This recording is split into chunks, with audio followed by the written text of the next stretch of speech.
Breaking news at this hour, word of a settlement in Dominion's $1.6 billion defamation suit against Fox News. They settled for $787.5 million. Fox News just agreed to pay Dominion for $787.5 million to settle a defamation lawsuit. What exactly happened here? Why did Fox News have to pay almost $1 billion to settle with Dominion? Yes, there has been a massive and coordinated effort to steal this election from we, the people of the United States of America, to delegitimize and destroy votes for Donald Trump.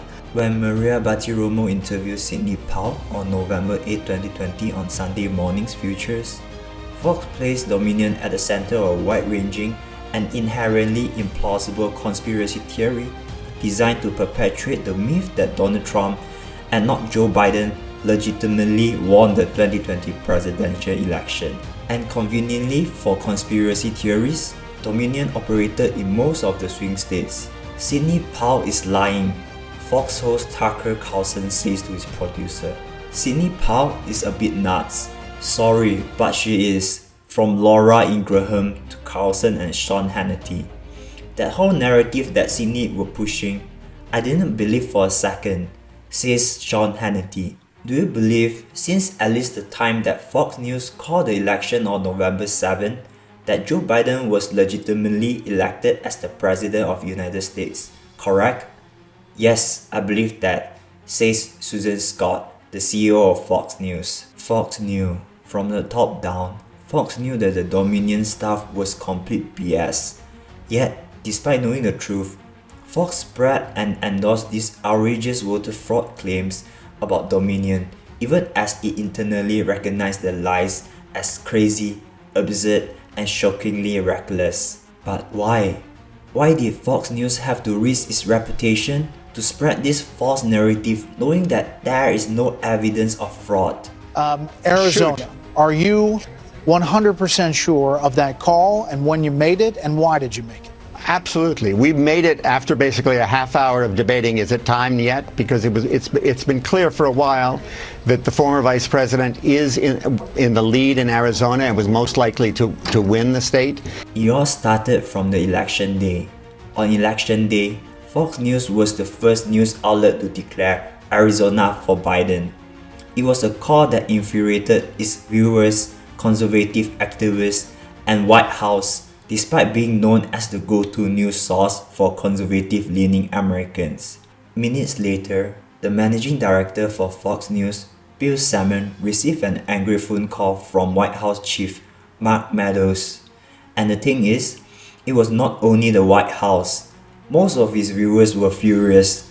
In the early morning after the Arizona call, Fox News received a heavy backlash and criticism from its conservative viewers. On November 5th, Fox was taking major hit over the Arizona call. Viewers were chanting, "Fox News sucks," which was something never heard before. Fox knew that it has lost its credibility and trust with its viewers, and its brand image was getting destroyed. At the same time, Fox viewers were turning to its competitor, Newsmax, an ultra-conservative news outlet. Viewership was dropping and its competitor was taking advantage of the opportunity. Fox knew they must do something. On November 7, Fox called the 2020 presidential election for Biden. This time, they carefully waited until other networks went first. The viewer backlash that Fox executives had hoped would fade. However, it only became worse. Rupert Murdoch said to the CEO of Fox News, Susan Scott, on that day, "We are getting creamed by CNN. Guess our viewers don't want to watch it." Enter Maria Bartiromo. On Sunday, 8 November, Bartiromo hosted Sidney Powell on Sunday Morning Futures, where Powell claimed that Dominion software had an algorithm that was used as part of the massive and coordinated effort to steal this election from Trump. Bartiromo knew that Powell would respond with conspiracy theories about Dominion, as they already had an interview during a meeting the previous day. Did Bartiromo have any solid evidence to prove the conspiracy theories? No, she did not. She knew well that all these false narratives are based on zero solid evidence and made out of thin air. While these claims were laughable, Bajiromo gave them credibility. Fox knew but did not care. Instead, they encouraged the spread for conspiracy theories. As they know well, this is what most of the conservative American viewers wanted to hear, and it could boost viewership. The surge of Newsmax during this period also worried Fox. Wallace told everyone in Fox that we are on war footing on November 10. Fox realized that the critical role of Dominion fraud would play in winning back viewers. By November 12, Dominion became a focal point of discussion within multiple shows at Fox. Also beginning on November 12, 2020, Dominion sent Fox setting the record straight emails providing facts about Dominion and links to public information debunking the lies about Dominion. The managing editor of news, Tom Lower, testified. Fox addresses received over 3,600 such communications from Dominion, correcting the false allegation and were circulated widely within Fox. Fox also has its own internal fact-checking department called the Brain Room, which could and did investigate the truth about Dominion. But Fox chose to ignore the truth. Meanwhile, Fox continued to broadcast its lies about Dominion as it nervously eyed Newsmax. It's remarkable how weak ratings make good journalists do bad things. Fox lied about Dominion over and over again. Fox kept promoting the false narratives over the next few months. As a result, Dominion sued Fox News. Dominion filed a defamation lawsuit against Fox News. Normally, defamation cases involve the state of mind of one person or sometimes a handful, as the law only requires one person with editorial responsibility to have actual malice. Here, however, literally dozens of people with editorial responsibility, from top of the organization to the producers of specific shows, acted with actual malice. Normally, a defendant does not continue to broadcast lies even after the plaintiff sends verifiable information demonstrating their falsity. Here, however, Fox continued to broadcast these debunked claims even after Dominion sent notification after notification to Fox. Dominion details some of the extensive record evidence demonstrating Fox's liability on every point, covering this months-long period involving 4 categories of lies in 20 accused statements across 6 different shows with the active involvement of numerous Fox executives. First, falsity. Fox broadcasts false information. These lies fall into 4 categories. Each was false at the time. The 4 major statements Fox falsely claimed. Number 1. Dominion committed election fraud by rigging the 2020 presidential election. Number 2. Dominion software and algorithms manipulated vote counts in the 2020 presidential election. Number 3. Dominion is owned by a company founded in Venezuela to rig elections for dictator Hugo Chavez. Number 4. Dominion paid kickbacks to government officials who used its machines in the 2020 presidential election. Numerous public sources and fact checks debunked the lies with Fox's multiple broadcasts. Recount after recount confirmed the accuracy of the counts. Dominion did not pay kickbacks. Smartmatic does not own Dominion, nor was Dominion formed in Venezuela to rig elections for Hugo Chavez. All these sources and more have established that Dominion did not participate in some massive criminal conspiracy. Joe Biden legitimately won the 2020 presidential election. If nothing else, the court rules that the statements are false and grant partial summary judgment on falsity. No reasonable jury could find otherwise. Second, publication about Dominion. Although many of the accused statements were made by a guest and not a host, Fox is deemed as the publisher of every statement those guests aired against Dominion. It is a black letter rule that the one who published a libel to be subject to liability, as if he had published it originally, even though he expressly disavows the truth of the statement. Furthermore, the liability also attaches to all those who share responsibility for the decision to publish the statements. Third, actual malice. For actual malice to happen, It requires the people responsible for the publication either knew or recklessly disregarded the truth. Here, literally dozens of Fox employees had responsibility for at least one of the defamatory statements. Here, the words of multiple Fox employees provide overwhelming direct evidence of actual malice. Some of the examples were Ludicrous by Tucker Carlson, 20th of November, Effing Lunatics by Sean Hannity, 22nd of December, Complete BS by producer John Fawcett, 27th of November.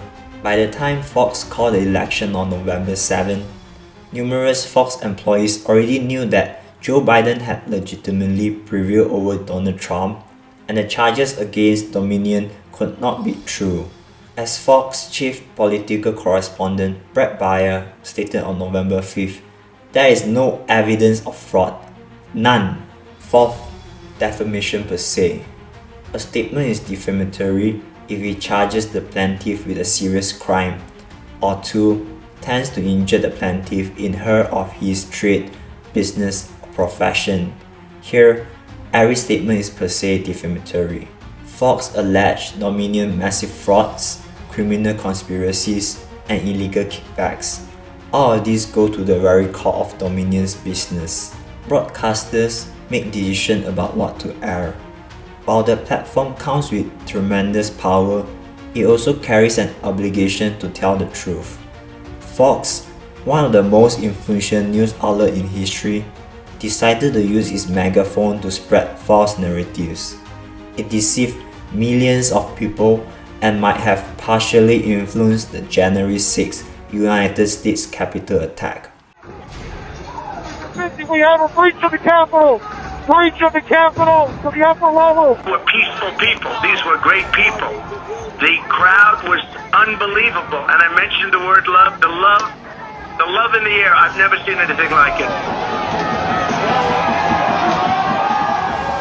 As following the defeat of Donald Trump in 2020 presidential election, Trump supporters attacked the United States Capitol in Washington, D.C. When Rupert Murdoch asked Susan Scott whether it was unarguably that high-profile Fox voices fed the story that the election was stolen and that January 6 an important chance to have the result overturned, Fox executive responded with 50 examples, including broadcast accused here. Fox knew the truth, but it still chose to use the power and influence of its platform to promote that false story. Instead of calling out the truth, Fox continued to damage everybody by continuing to invite these guests onto its shows and endorse these lies. Fox duped its audience and Dominion paid the price. The court decided to grant summary judgment on liability in this defamation case. Summary judgment is only granted when the facts can be decided upon without needing to go to trial, where the opposing party would lose due to a lack of evidence. It basically means Fox lost the case without having to go to court with all the direct and clear evidence provided by Dominion. Dominion originally demanded $1.6 billion for defamation damages. On Tuesday, April 18, 2023, Fox Corporation and its cable networks agreed to pay $787.5 million to Dominion Voting System to settle a defamation lawsuit over false claims that Dominion's machine swayed the outcome of the 2020 presidential election. It is by far the largest defamation settlement in US history, with a ridiculous amount of $787.5 million. The trial was initially supposed to take place on Monday, but was delayed to Tuesday, and in the end the case was settled outside of court, or else Fox network boss Rupert Murdoch would have to publicly testify. Freedom of speech is a human right and should be protected. However, freedom of speech does not mean any person can freely publish false statements that are damaging to a person's reputation. This case marks a step forward in progress towards protecting each person's reputation. The case between Fox and Dominion might be over. However, there is more storms to come for Fox, as Fox faces a similar defamation lawsuit by another voting machine company, Smartmatic, over the company's work during the 2020 election, and Smartmatic is asking for $2.7 billion in damages over the defamation lawsuit.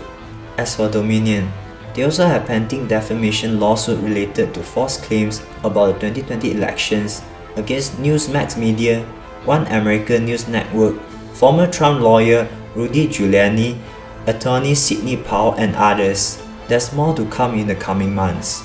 We will see how it turns out. Thank you for listening. If you like my content, please like my video and subscribe to my channel. Stay curious, keep asking. Till next time.